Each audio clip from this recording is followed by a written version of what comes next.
BJP केंद्र सरकार ने अचानक ही देश की जनता पर इसे 2025 में ही थोप दिया। क्यों? क्या जनता से कोई राय ली गई? क्या सरकार ने आम लोगों की जेब का ख्याल रखा? दोस्तों सोचिए, आपकी मेहनत की गाड़ी जिसमें आपने सालों की कमाई लगाई, उसमें एक ऐसा फ्यूल डाला जाएगा जिसके लिए वे बनी ही नहीं। माइलेज घटेगा और सबसे बड़ा असर, गाड़ी की उम्र कम होगी, जिसका असर आपकी जेब पर जरूर पड़ेगा। दोस्तों, अगर आपकी गाड़ी या बाइक E20 से खराब होती है तो आप इंश्योरेंस क्लेम भी नहीं कर पाएंगे। जी हाँ, इंश्योरेंस कंपनियां साफ कहेंगी कि यह मैकेनिकल ब्रेकडाउन है, यानी ये आपकी जिम्मेदारी है, क्योंकि सरकार ने बिना तैयारी जनता को एक प्रयोग बना दिया। अब वही कहानी E20 पेट्रोल के नाम पर दोहराई जा रही है। जब इथेनॉल पेट्रोल से सस्ता है तो पेट्रोल के दाम क्यों नहीं घटे? क्यों जनता से शुद्ध पेट्रोल का पूरा दाम वसूला जा रहा है? ये फर्क किसकी जेब में जा रहा है? दोस्तों, यह सिर्फ पेट्रोल की नहीं, यह आपकी गाड़ी, आपकी मेहनत और आपके अधिकारों की लड़ाई है। दोस्तों नमस्कार, आज हम बात करने वाले हैं केंद्र सरकार बीजेपी सरकार की E20 पेट्रोल पॉलिसी पर, जिसके बारे में केंद्र सरकार ने the national policy of biofuels 2018 में कहा था कि 2030 तक देश में धीरे धीरे इसे लागू किया जाएगा। लेकिन बीजेपी केंद्र सरकार ने अचानक ही देश की जनता पर इसे 2025 में ही थोप दिया। क्यों? क्या जनता से कोई राय ली गई? क्या सरकार ने आम लोगों की जेब का ख्याल रखा? इसको लागू करके केंद्र सरकार कह रही है कि E20 पर्यावरण बचाएगा, प्रदूषण घटाएगा, किसान कमाएंगे और भारत आत्मनिर्भर बनेगा। दोस्तों, सुप्रीम कोर्ट में इस नीति के खिलाफ एक जनहित याचिका दायर की गई है, जिसमें साफ साफ मांग रखी गई है कि पेट्रोल पंप पर प्योर पेट्रोल E0 उपलब्ध कराया जाए। हर नोजल पर साफ साफ लिखा हो कि उसमें कितना इथेनॉल मिला है।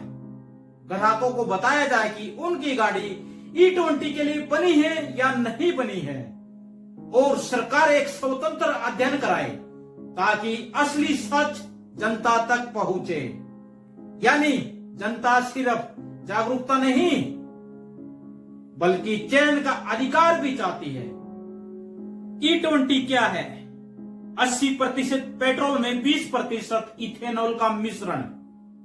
सरकार का कहना है कि E20 से इंजन पर बड़ा असर नहीं होता, सिर्फ 1 से 2% माइलेज घटता है। यही हरित ईंधन है जो प्रदूषण कम करता है। कच्चे तेल पर निर्भरता घटेगी और किसान भी कमाएंगे, क्योंकि गन्ने से बनने वाला इथेनॉल बिकेगा। भारत ने इसे 2030 की बजाय 2025 में लागू करके बड़ा कदम उठाया है। ये सब सुनने में अच्छा लगता है, लेकिन जरा ठहर कर सोचिए दोस्तों। भारत में E20 कंपैटिबल, E20 के अनुकूल गाड़ियां सिर्फ 2023 से बननी शुरू हुई हैं। 2023 से पहले खरीदी गई करोड़ों गाड़ियां इस फ्यूल के लिए डिजाइन नहीं है, यानी E20 के लिए नहीं बनी है वो गाड़ियां। दोस्तों सोचिए, आपकी मेहनत की गाड़ी जिसमें आपने सालों की कमाई लगाई, उसमें एक ऐसा फ्यूल डाला जाएगा जिसके लिए वे बनी ही नहीं। नतीजा, इंजन में जंग लग सकता है, पार्ट्स जल्दी घिस सकते हैं, रिपेयरिंग का खर्च बढ़ेगा, माइलेज घटेगा और सबसे बड़ा असर, गाड़ी की उम्र कम होगी, जिसका असर आपकी जेब पर जरूर पड़ेगा। दोस्तों, अगर आपकी गाड़ी या बाइक E20 से खराब होती है तो आप इंश्योरेंस क्लेम भी नहीं कर पाएंगे। जी हाँ, इंश्योरेंस कंपनियां साफ कहेंगी कि यह मैकेनिकल ब्रेकडाउन है, यानी ये आपकी जिम्मेदारी है। सोचिए, इंजन में जंग लगे, पार्ट्स घिस जाए या गाड़ी अचानक बंद हो जाए, कंपनियां कहेंगी वारंटी में नहीं आता, आपको इंश्योरेंस क्लेम नहीं मिलेगा। नतीजा, नुकसान सिर्फ और सिर्फ जनता को या आपको होगा। दोस्तों, बिजनेस स्टैंडर्ड 11 अगस्त 2025 के एक आर्टिकल में पॉलिसी बाजार में मोटर बीमा प्रमुख पारस ऋचा कहते हैं, पॉलिसियां अक्सर गलत ईंधन के उपयोग होने वाले नुकसान को कवर नहीं करती हैं।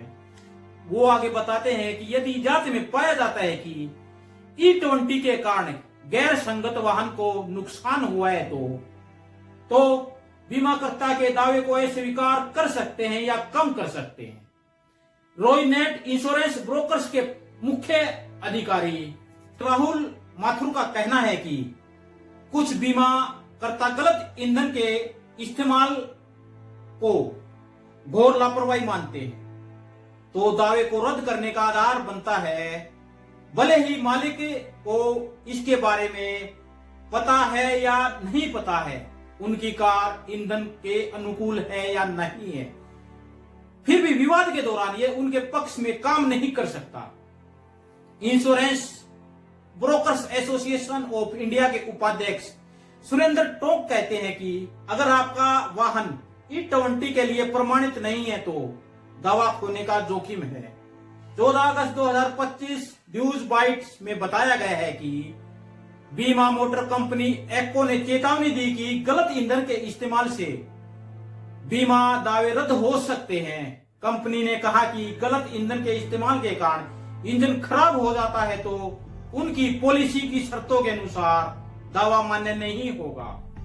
दोस्तों जरा सोचिए, एक किसान रात भर मेहनत कर अपनी सब्जियां तोड़ता है और सुबह सुबह मंडी ले जाने के लिए ट्रैक्टर लेकर निकलता है, लेकिन रास्ते में ट्रैक्टर बार बार बंद हो जाता है।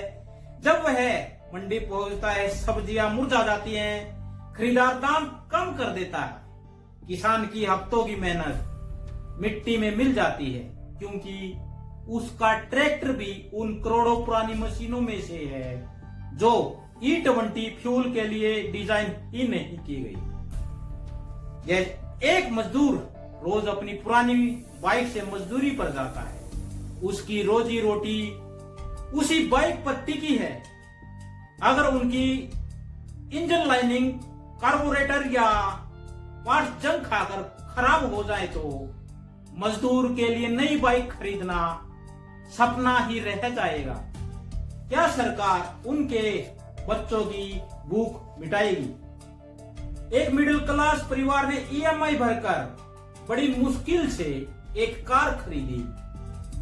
सोचिए, अगर ऐसे परिवार की कार E20 पेट्रोल के कारण कुछ ही सालों में इंजन में जंग लगकर खराब हो जाए और इंश्योरेंस कंपनी कह दे कि क्लेम नहीं मिलेगा क्योंकि फ्यूल ही गलत था, तो वह परिवार कर्ज और निराशा में नहीं डूबेगा क्या? दोस्तों, ये सिर्फ कुछ कहानियां नहीं है, यह उन करोड़ों भारतीयों की हकीकत है जिनकी गाड़ियां 2023 से पहले खरीदी गई थी, जो E20 पेट्रोल के लिए बिल्कुल भी अनुकूल नहीं है। E20 सिर्फ इंजन नहीं खराब करता, ये आम आदमी की मेहनत, उसकी उम्मीद और उसके भविष्य को भी चोट पहुंचाता है। दोस्तों याद कीजिए, कुछ साल पहले बीजेपी सरकार ने, केंद्र सरकार ने बड़े जोर शोर से इलेक्ट्रिक व्हीकल्स लॉन्च किए थे। उस समय कहा गया यह भविष्य है, यही समाधान है, इलेक्ट्रिकल व्हीकल्स प्रदूषण घटाएंगे, भारत हरित भविष्य की ओर बढ़ेगा और जनता की जेब बचेगी। और ये बिल्कुल इलेक्ट्रिक ही हमारी देश की इंडिजिनियस फ्यूल है, पर हमारे देश में पूरी ग्रीन पावर आ रही है। ये इतना हिस्टोरिकल काम है। गो इलेक्ट्रिक, ये देश का फ्यूचर है। और इलेक्ट्रिक व्हीकल्स खरीदने पर सब्सिडी दी गई, टैक्स कम किया गया, लोगों को प्रेरित किया गया, लेकिन सच्चाई क्या निकली? चार्जिंग स्टेशंस की भारी कमी, बैटरी की आसमान छूती कीमत और रीसेल वैल्यू लगभग शून्य। कुछ साल पहले जिन लोगों ने EMI या कैश में इलेक्ट्रिक व्हीकल खरीदी, उन्हें लगा कि सरकार की इस योजना से वे पैसे बचाएंगे, पर्यावरण बचाएंगे, लेकिन कुछ ही सालों में बैटरी बदलने का खर्च सुनकर उनकी नींद उड़ गई। अब पछता रहे हैं क्योंकि सरकार ने बिना तैयारी जनता को एक प्रयोग बना दिया। अब वही कहानी E20 पेट्रोल के नाम पर दोहराई जा रही है। पुरानी गाड़ियां जो लाखों परिवारों की रोजी रोटी का सहारा है, धीरे धीरे खराब होने लगेंगी। जनता की गाड़ी खराब हो, जेब खाली हो, फर्क किसे पड़ता है? मुनाफा तो सिर्फ सरकार और कंपनियां कमाएंगी। जब इथेनॉल पेट्रोल से सस्ता है तो पेट्रोल के दाम क्यों नहीं घटे? क्यों जनता से शुद्ध पेट्रोल का पूरा दाम वसूला जा रहा है? ये फर्क किसकी जेब में जा रहा है? क्या यह सचमुच जनता के लिए है या फिर सरकार और कंपनियों की कमाई का नया रास्ता है?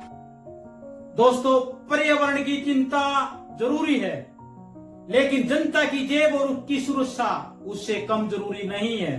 क्या हमें विकल्प मिलेगा या मजबूरी? क्या सरकार ने फिर से जनता पर एक अधूरा प्रयोग थोप दिया है? क्या आपकी गाड़ी और आपकी मेहनत की कमाई इस पॉलिसी की कीमत चुकाएगी?